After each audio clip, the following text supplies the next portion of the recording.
Sababu hata kama niseme nikae nigombane naye, nagombana naye nini? Okay. Yeye yuko busy na maisha yake na mimi niko busy na maisha yangu. Yani angeafadhali angekuta message yangu imeingia kwa mwanaume wake, ndio angekaa hapa, angekuwa anakaa na payuka, lakini hajawahi kukuta. Lakini sasa haya yote yamekuja kutokana na namna vile ambavyo wewe ulivyoweza kuupokea ule mziki pale ukumbini, na ikiwa tayari nyinyi mlikuwa mko katika kuhusishwa katika mahusiano ya kimapenzi. Kwa nini ukuona kutokana na yale yote ili usivusiwe, usichafue hali ya hewa, ungejitulilia zako tu? Hapana, hicho kitu hakiwezekani kwa sababu mama yake kwangu alikuja.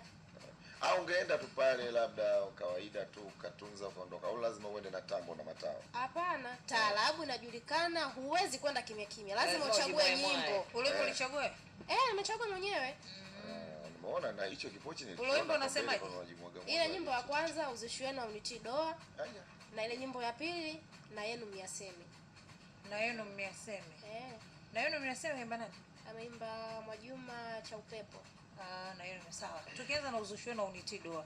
Wewe unamrudishia udugu wako.